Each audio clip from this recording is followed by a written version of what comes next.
नमस्कार मंडळी, मॅक कट्ट्यावर आपलं पुन्हा एकदा स्वागत. कट्टा मकरंदचा खुल्या चर्चेचा. तुम्हाला मनात जो आत्ता विषय आलाय तो आजचा विषय नाही, तो आहे पण तो पुढच्या व्हिडिओत. आत्ता जे पहिलं सेशन आहे आपलं या व्हिडिओचं आजच्या दिवसाचं, त्यात तो विषय नाही.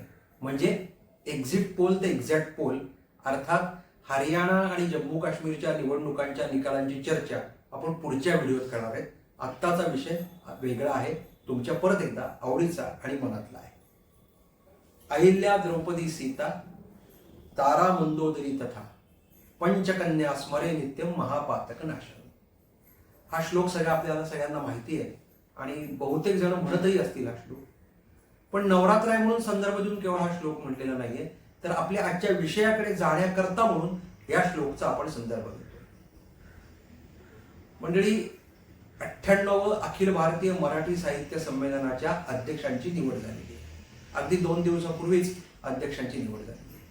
आपल्याला हेही माहिती आहे यावेळेचं आपलं हे जे संमेलन आहे ते नवी दिल्ली येथे होणार आहे, देशाच्या राजधानीत होणार आहे, महाराष्ट्रात होणार नाही. हेही माहिती आहे की एका एनजीओला हे अधिवेशन करा म्हणून सांगण्यात आलेलं आहे. एका अर्थाने अधिवेशन काहीसं आउटसोर्स केलेलं आहे. अशा 98व्या अखिल भारतीय मराठी साहित्य संमेलनाच्या अध्यक्षपदी, ज्या संमेलनाला मराठी भाषेला अभिजातचा दर्जा प्राप्त झाला याची पार्श्वभूमी आता आहे, त्या अध्यक्षपदी लोकसाहित्य लोकसंस्कृतीच्या उपासक, अभ्यासक, संशोधक डॉक्टर तारा भवाळकर यांची निवड झाली आहे. वयाच्या 85-86व्या वर्षी सुमारे हा सन्मान त्यांना मिळालेला आहे. त्यामुळे एका अर्थाने लोकसाहित्य लोकसंस्कृती पुन्हा एकदा चर्चेत या निमित्ताने येईल अशी आशा सगळ्यांना वाटते आणि म्हणून त्या श्लोकाचा आधार. आपल्या सगळ्यांना तारा भवाळकर परिचित आहेत. खूप मोठा पैस आहे, अत्यंत खूप मोठं आकलन आहे, अध्ययन आणि अनुभव आणि त्यातनं आलेला अधिकार असं त्यांचं व्यक्तिमत्व आहे. मराठी साहित्य संमेलनाच्या त्या 6व्या अध्यक्षा ठरलेल्या आहेत. त्यांचं वैशिष्ट्य काय आहे तर आपल्या सगळ्यांना आवडणारी हरिवंशराय बच्चन यांची मधुशाला याचा अनुवाद, पहिला मराठी अनुवाद जून 1979 मध्ये तारा भवाळकर यांनी केला होता. म्हणून मी म्हटलं की खूप मोठा पैस आहे, खूप मोठा संदर्भ आहे. 1958 पासून दीर्घकाळ त्यांनी प्राध्यापक म्हणूनही काम केलेलं आहे. 35हून विविध प्रकारचं पुस्तकांचं लिखाण त्यांनी केलेलं आहे. त्यांची जी PhD आहे ते प्रारंभ ते 1920 मराठी पौराणिक नाटकांची जडणघडण या विषयावर. 25 अभ्यासक स्त्रियांच्या कार्यकर्तृत्वाचा वेध घेणारं, त्यांचा परिचय करून देणारं अभ्यासक स्त्रिया असं पुस्तकही त्यांचं प्रसिद्ध झालेलं आहे. लोकसाहित्यातील स्त्री प्रतिमा, स्त्रीवादी साहित्य, त्याचं विश्लेषण, संशोधनपर लिखाण, वैचारिक सांस्कृतिक अशा विविध लिखाणातनं तारा भवाळकर यांनी आपल्या समोर एक खूप मोठं दालन त्यांनी ठेवलेलं आहे. त्यामुळे अशा जेव्हा ज्येष्ठ व्यक्ती साहित्य संमेलनाच्या अध्यक्षपदावर बसते, त्याचा ताबा घेते, तेव्हा स्वाभाविकच मराठी जनांच्या, मराठी मनांच्या आशा वाढणं आपल्याला अतिशय स्वाभाविक आहे. आता या सगळ्याची चर्चा का करायची, मराठी साहित्य संमेलनाची चर्चा का करायची, तर एकूण गेल्या काही वर्षांपासून मराठी साहित्य संमेलनाचं सुद्धा राजकीयकरण झालेलं आहे. त्यामुळे मराठी साहित्य संमेलन कशा करता वाचक, सामान्य वाचक, लेखक, प्रकाशक असा जो काही एक साहित्य व्यवहार आहे तो मजबूत करण्याकरता की आपापले अजेंडे चालवण्याकरता हे संमेलनाचं व्यासपीठ वापरायचं, अशा प्रकारचं वातावरण सगळीकडे सुरू झालेलं आहे. अपवाद वगळता कोणतंही साहित्य संमेलन यातून सुटलेलं नाहीये. बरं, आपल्या सोयीचा साहित्य संमेलनाचा अध्यक्ष जर झाला नाही तर साहित्य संमेलन उधळण्यापर्यंतही गेलेलं आहे, आपण सगळ्यांनी अनुभवलेलं आहे. उभा भाव्यांच्या बाबतीत काय झालं किंवा आनंद यादवांच्या बाबतीत काय झालं. त्यामुळे एकीकडे राजकारणाला नावं ठेवायची, पण काही साहित्यिक एका विशिष्ट हेतू करता, विशिष्ट विचारांच्या प्रभावाकरता आणि अमुक विचार नको याकरता साहित्य संमेलन वापरायला लागलेलं आहे. आणि तरीही मराठी मन, मराठी वाचक त्याच्यापासून फटकून वागत नाही, कारण त्याला अजूनही आशा आहे की हे सगळं बदलेल.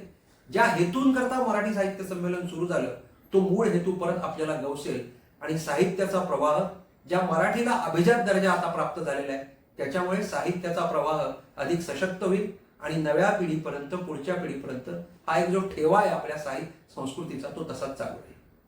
पण मंडळी, म्हणून मी असं म्हटलं की जबाबदारी कोणाची आहे, तर जबाबदारी आहे डॉक्टर तारा भवाळकर यांच्यासारख्या विदुषींची. कारण अतिशय अनुभव संपन्नता आहे, अध्ययन आहे, त्या अध्ययनातनं आलेलं आकलन आहे. आता जबाबदारी काय आहे की त्या आकलनातनं निघणारे निष्कर्ष काय हे ठरवायला लागते. लोकसाहित्य, लोकसंस्कृती हे आपल्याकडे खूप महत्वाचं आहे, परंतु आपण काय केलं, अभिजन, लोकसाहित्य, बहुजनीय साहित्य अशी साहित्याची हळूहळू वर्गवारी करायला.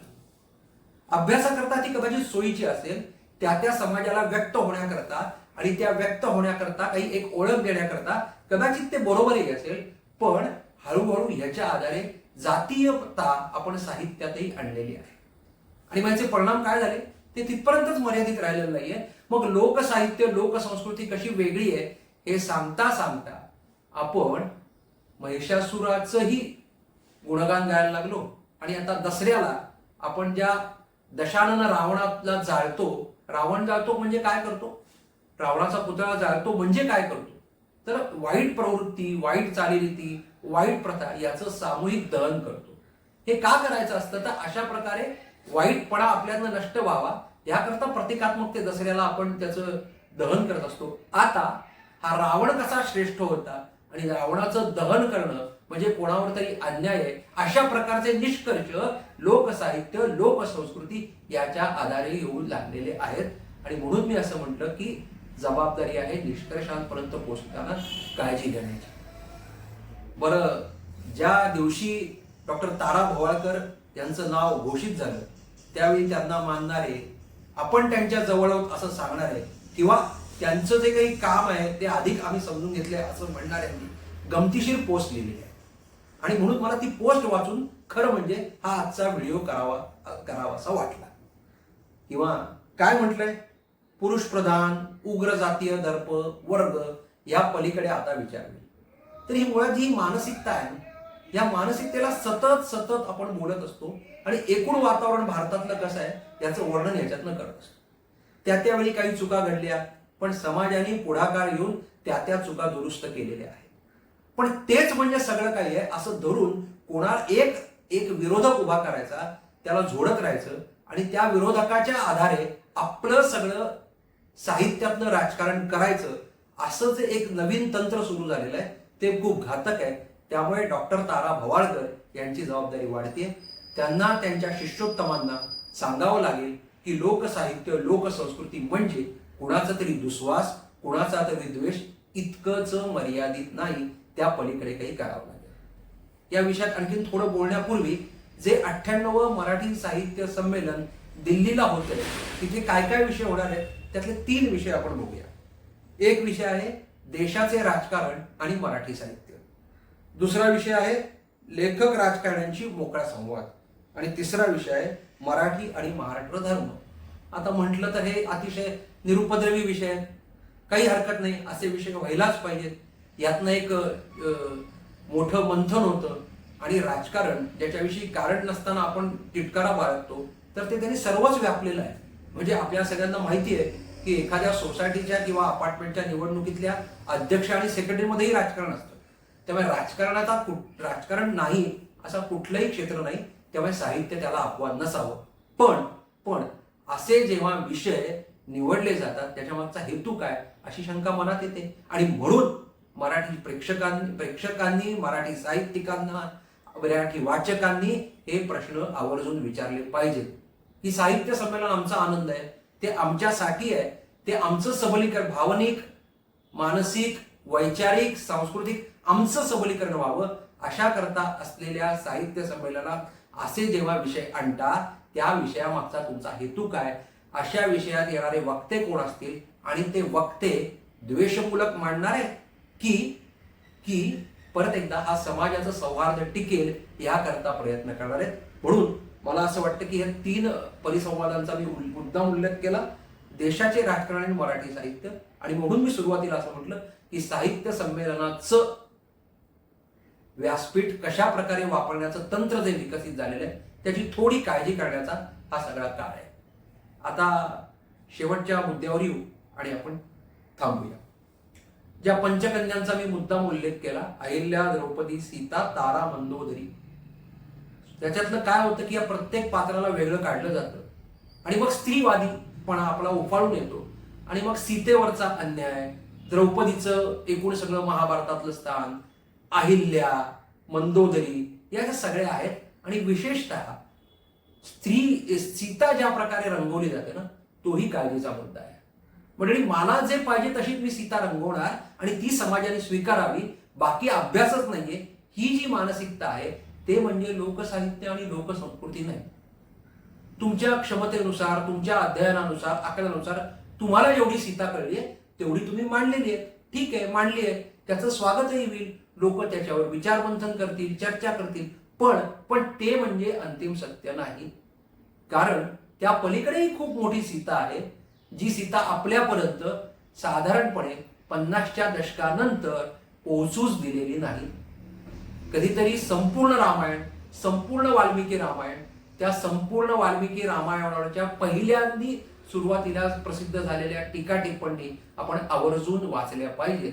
आणि त्यामुळे म्हणून ज्या ज्यावेळी कर्णाचा विषय येतो त्यावेळी असंच होतं, ज्या प्रकारे कर्ण मांडला गेला, त्यामुळे एखादं पात्र मांडणं यात काही गैर नाही, पण मग त्या कर्णाचं श्रेष्ठत्व, कर्णावर झालेले अन्याय आणि मग अन्याय करणारे कोण आणि मग त्यांच्या जातीपर्यंत पोहोचून परत एकदा जातीयवाद उभा करण्याचा जो काही खेळ आहे ना तो खेळ हा सगळ्यात धोका आहे. आणि म्हणून डॉक्टर तारा भवाळकर यांच्यासारख्या अतिशय अनुभव संपन्न लेखिकेकडनं, ज्येष्ठ साहित्यिकेकडनं आपल्या खूप अपेक्षा आहेत.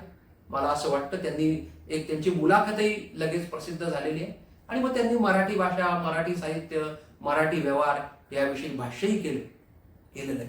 या पार्श्वभूमीवर देशाच्या राजधानीत होणारं 98वं साहित्य संमेलन खूप काही वेगळं देणारं असेल अशी परत एकदा आपण अपेक्षा धरूया. कारण आपण सगळे आशावादी आहोत, सकारात्मक आहोत. निराशा आपल्यापर्यंत येऊ नये याच्याकरता प्रयत्न करणार आहोत. आणि म्हणून एक नवी आशा, नवी उमेद घेऊन 98व्या साहित्य संमेलनाकडे बघू. लोकसाहित्य आणि लोकसंस्कृती म्हणजे कोणाच्या विरोधात नाही, तर एकूण ज्या भारतीय परंपरा आहेत, ज्या दीर्घकालीन आहेत, ज्या नित्य नूतन आणि पुरातन आहेत, अशा परंपरेच्या आधारे मांडलेलं हे सगळं आहे. त्यामुळे हे अभिजनीय आहे, हे बहुजनीय आहे अशी वाटणी, सोयीची विभागणी न करता हे सगळ्यांचं आहे, सगळ्यांकरता आहे, अशा प्रकारची जर मांडणी या निमित्ताने या साहित्य संमेलनाने केली तर मला खात्री आहे नवी पिढी ज्याच्याविषयी आपण तक्रार करतो, तिला ह्यातलं कळत नाही, ती वाचनापासून दूर जाते, ती इकडे फिरकत नाही, असं होणार नाही. तर तीही नव्या उमेदीने या सगळ्याकडे बघेल, त्याचं स्वागत करेल. त्यामुळे लोकसाहित्य आणि लोकसंस्कृतीचा बळकटी देणारं हे साहित्य संमेलन यशस्वी व्हावं अशी आपली सगळ्यांची इच्छा आहे. मॅक कट्ट्यावर आज इतकंच. कट्टा मकरंदचा, खुल्या चर्चेचा, नव्या विषयांचा. मंडळी, धन्यवाद.